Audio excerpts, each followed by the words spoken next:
Bakit si Dr. Willie Ong pa, ang isa sa pinakamamahal na doktor ng taong bayan, ang magkakaroon ng cancer? Ito yung 11 pwedeng malapit na dahilan bakit nagkaroon ng ganitong sakit si Doc Willie Ong at ano yung explanation ng natural medicine kung papaano ito gagawin.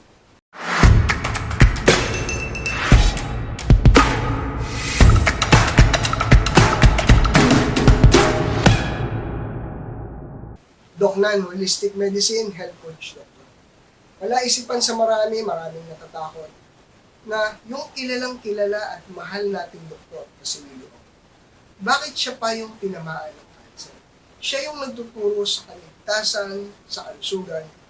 Bakit siya yung nakararanas ng ganitong sitwasyon? Dapat po maintindihan natin. Lahat po tayo walang exempted sa pagkakasakit. Lahat tayo magkakasakit at ano ba yung dapat nating liwanagin tungkol sa kaso ni Dr. Willie Ong? Ano-ano nga ba itong mga dahilan na to bakit siya nagkaroon ng ganitong sakit? At posible pa ba siyang gumaling? At paano? Poor blood circulation. Ito po yung tatandaan natin.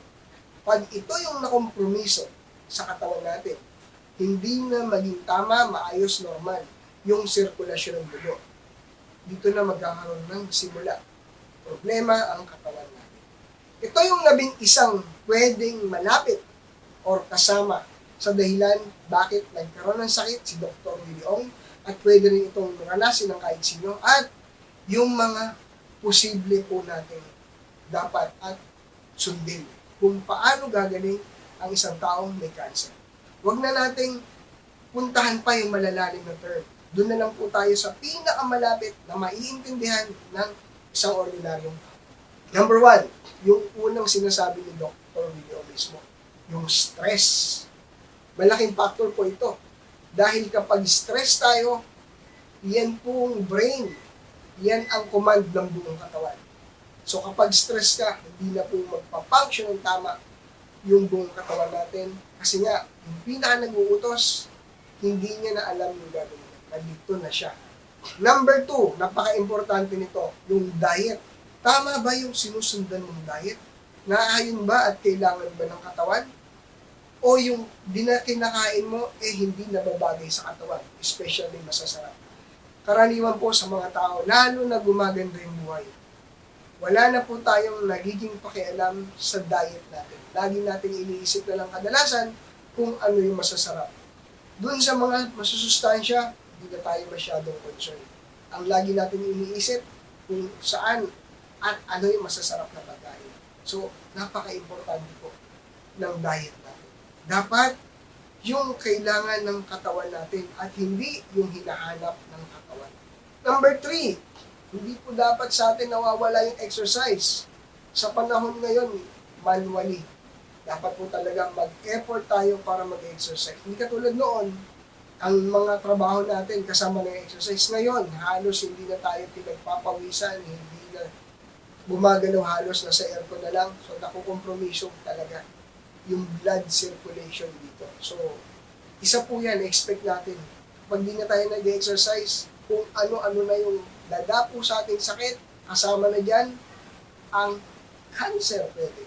Number 4, dehydration.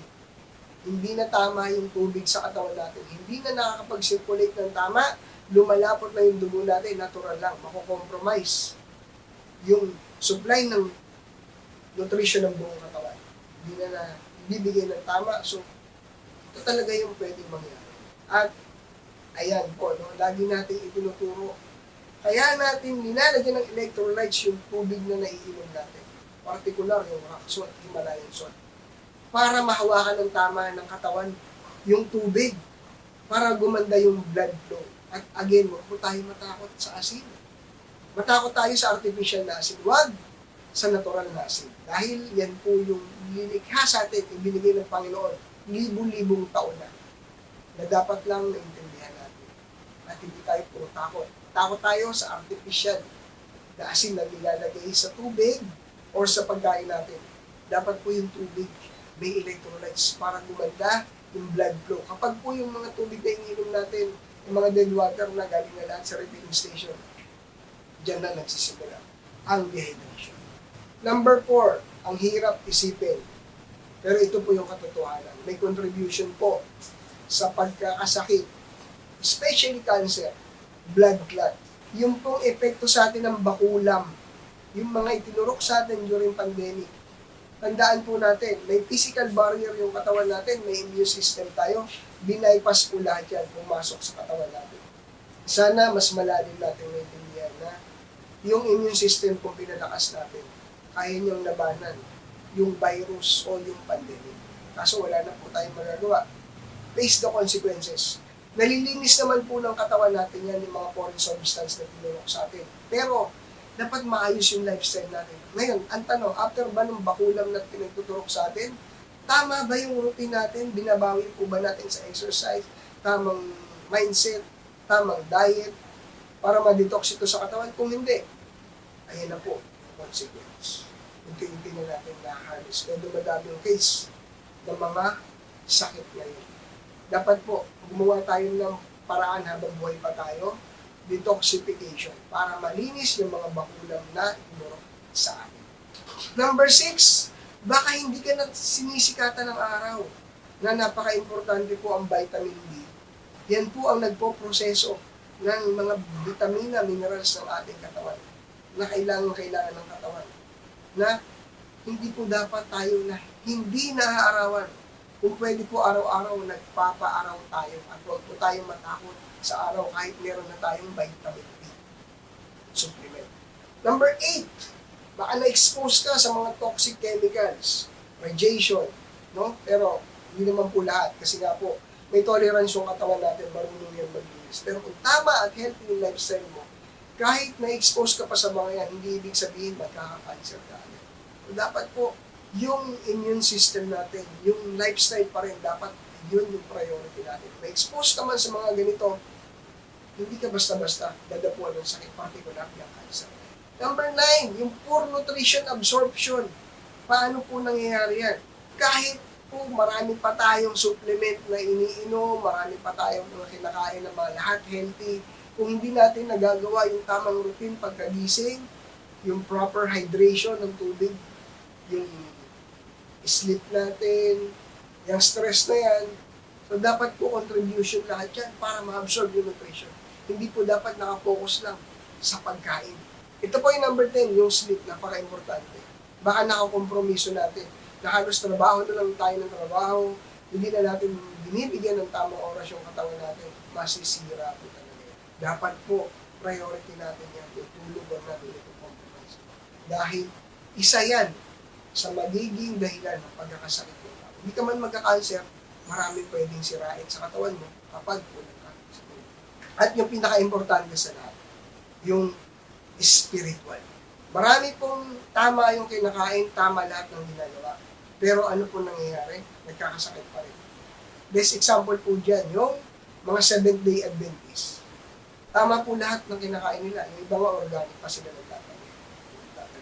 Pero still, marami pong Seventh-day Adventists ang merong sakit na cancer.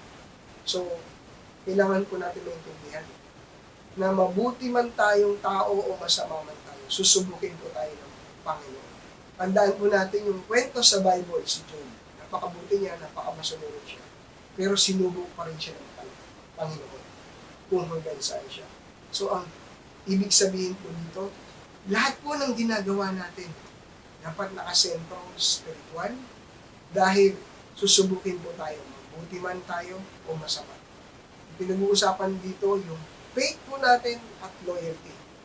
Na kahit anong mangyari, nandun ka lang sa nag-iisang Diyos at hindi mo siya susubukan. Maging peaceful yung mind natin at malayo po tayo sa kahit anong pagsunod sa ating Panginoon. Wala po tayong ibang dapat priority sa buhay kundi ang spiritual. Dahil dito po tayo maliligtas, dito po tayo makakaiwas sa malalang sakit at sa malulupit na pagsubok. So dapat po, lagi tayong God-centered life at makikita natin ang ligaan po ng buhay. At isa na dyan, makakaiwas tayo sa cancer. Puntahan po natin kung ano yung solution na ginagawa at dapat gawin Ngayon, sinasabi na sa abroad magpapagamot or dahil dun advance yung equipment at ano yung ginagawa, chemotherapy. Tandaan po natin, ang chemotherapy para pong bomba yan. Pumapatay ng cancer cell. Pero wala pong excuse niya. Pati po yung mga healthy cells natin, patay din. Kaya nga po, bumabagsak ang katawan ng isang tao may cancer cells dahil nga po sa chemotherapy. Kung magagawa po sana natin, palakasin yung immune system at itinuturo lang po sana ito sa tamang diet at tamang lifestyle. Napapalakas natin ito ng mas malakas pa sa kahit anong abilidad, technology ng tao. Tandaan po natin. At huwag natin isang tabi na ang immune system po natin kapag malakas po ito, hindi po ito kayang tumbasan ng technology ng tao. Kahit pa yung nasa United States pa po yan, wala pong kayang tumambas nito. Pero dapat po, itinuturo at may nagtuturo. Paano ito palakasin? Paano ito lalabanan ang cancer cell na hindi dinadamay o pinapatay yung mga good cells. No? Sana po mas malalim ito. Hindi lang ni Dr. Willie Ong, kundi ng lahat ng tao. Na huwag po natin isang tabi yung nature dahil mas makapangyarihan po ito kesa sa atin. May cancer na nga ang tao, bibigyan pa ng gamot. Para saan po yung gamot? Para po itong reluctant, suppressant. Ang problema, ang side effect po nito. Imbis na palakasin yung katawan natin, lalo pong pahihinain dahil chemicals po ito. Tatrabahuin ba ito ng katawan? Kung hindi po tayo in too much pain, pwede pong iwasan natin ang gamot. Mas kakalma tayo kung tama yung ibinibigay natin sa katawan natin. Kung tatanungin nyo, kaming mga holistic doctor, natural medicine, ang kailangan. Wala pong kailangan gawin sa isang cancer patient o sa isang may sakit, kundi palakasin ang immune system. Paano ito gagawin? Ibigay natin sa katawan yung kailangan. Mula sa nutrisyon, sa tamang supplement na trusted, at yung tamang routine araw-araw. At ang higit sa lahat, paano ka magiging komportable, magiging peaceful ang mind natin. Simple lang. Isuko po natin yung sarili natin sa Panginoon kapag ito yung tao may sakit, especially may cancer na. Magtiwala ka sa way ng Panginoon. Paano lalakas yung katawan mo? Paano tatalunin ng immune system mo yung cancer cells na yan? Yung mga natural defense ng katawan natin, paano palalakasin yan? Tamang diet, tamang pagkain, at tamang absorption. Pag na-absorb ng katawan yan, payapa ang isipan, makukumand ng tama yung katawan natin. Tandaan po natin, may self-healing po yung katawan natin. Ang daming nakakasurvive sa cancer. Ang isang problema po ni Dr. Willie Ong, napakalaki na ng bukol. Ito po yung himala na sinasabi. Kung susunod po tayo sa way ng Panginoon, hindi natin ipagagalaw yung katawan natin, dahil napakabanal yan, templo yan. May self-healing yan, na kapag binuksan mo pa yan, kung ano-ano pa pwede mong masali o tamaan, masira yan, hayaan po natin yung Panginoon yung gumawa ng way. Pangyayari po yan kung ipagkakaloob natin yung sarili natin sa Kanya ng 100%. Tandaan po natin, siya yung nagbigay ng sakit sa atin. Siya yung nagbigay ng pagsubok sa atin kung gano'n tayo katagal. Kung magtitiwala po tayo sa Kanya, gagawin natin yung natural way paano gagamutin ng katawan yung sarili. Maniwala na. Wala pong imposible sa Kanya. Kung kakaawaan ka niya, si Dr. Willie Ong ka man o hindi po himala na yung bukol na yan ay liliit at mawawala. Pero, kung ikaw, mas sa tao ka naniniwala, na dun sa mga dalubhasa, sa ibang bansa, ang tanong, yung inaral buo ba nila, kalooban ng Panginoon? Paano sila binigyan ng wisdom ng Diyos? Na yung practice ng Panginoon, hindi naman po yun ang itinuturo nila at ginagawa nila. So, simple lang po.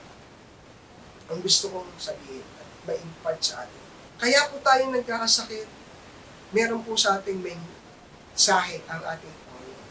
So gawin po natin, sundin po natin yung mga bagay na baka nakalimutan natin, yung mga hindi natin nagagawa, o baka meron pa tayong kasalanan na dapat hingi natin ng patawad, ibigay po natin lahat sa Kanya. So, ito po yung tamang guidelines, nutrition, lifestyle, mindsetting, maging komportable ka lang, isuko mo yung katawan mo sa Panginoon. Mamatay kung mamamatay, mabuhay ka looban niya, pero sumusunod ka. Siya na po ang bahala sa atin. At tandaan po natin, pwedeng ito lang po yung way na binigay ng Panginoon sa kahit sino man na may sakit. Ito yung way para kunin ang buhay natin. Hindi natin alam kung ano yung plano niya sa atin. Nandito lang po tayo sa mundo, testing ground lang natin ito para sa langit kung tayo karapat-dapat. Kaya nga tayo binigyan ng maximum at 120 years para gawin yung pagsunod ng mission natin, magpasalamat sa Panginoon. Yan lang po yung dapat at pinaka-importanteng gawin natin sa buhay natin. Hindi po tayo nandito para maging successful sa buhay, magpayaman, marating lahat ng gusto mapuntahan, makapunta sa pinakamataas na posisyon, magkaroon ng power. Hindi po. Pag namatay tayo, after a few years, wala na, hindi na tayo kilala sa mundo. Hindi ka na maaalala ng mga kamag-anak. Mahaba na yung ilang years. Sino yung taong nakilala pa nung namatay na mahabang panahon? Si Jose Rizal? Si Lapu-Lapu? Mga bayani? Hindi po yan yung importante, yung magkaroon tayo ng legacy. Dahil hindi na po natin alam yan. Kakalimutan na natin yung buhay natin dito pag nawala tayo. Ang tanging dapat gawin natin sa mundo ay sumunod sa utos ng Diyos. Wala na po iba. Kaya, huwag natin masyadong stretch yung buhay natin. Ano naman, kung mabuhay ka ng 120 years. Nabuhay ka nga ng 120 years, pero wala kang ginawa, kundi puro sa physical mo. Ang utos po ng Diyos, walang dapat dagdag o bawas. Kung ano yung utos noon, hanggang ngayon po, yun pa rin yung utos. Siya po yung nag-iisang Diyos. Tandaan po natin. Huwag po nating pabayaan, kainin yung katawan natin ng mga physical na nasa paligid natin.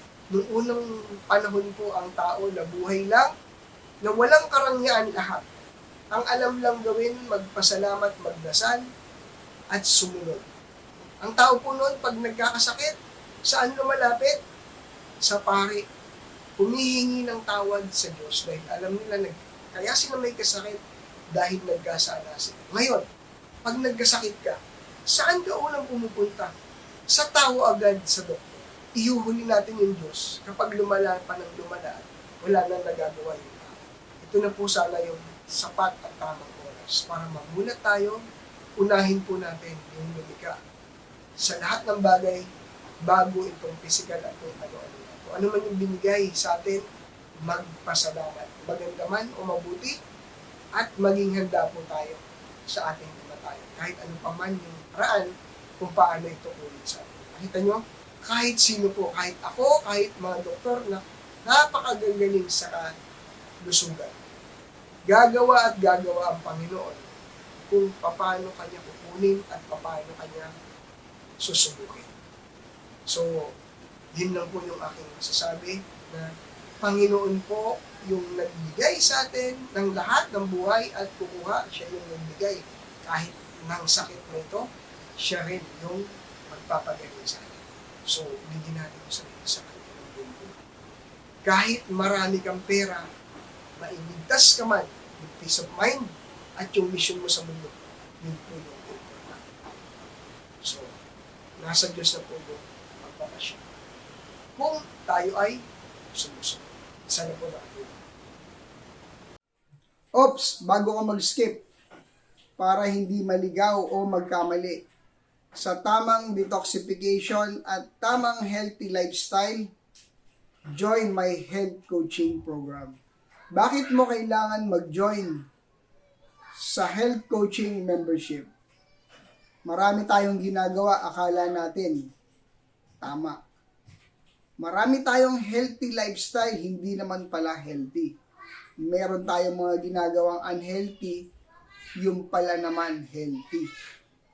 Para alam mo yung daily routine mo, daily healthy lifestyle na tama, tamang diet, Unlimited question and answer.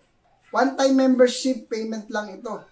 Continuous learning dahil hindi mo naman ma-absorb ng mabilisan o instant ang tamang kalusugan. At meron itong GC na isa lang ang direksyon pagdating sa kalusugan. At ang foundation ng health coaching ay ang user's manual ng tao, ang Bible. Mag-message lang directly sa aking messenger, nasa baba ng link, kung interested sa health coaching membership.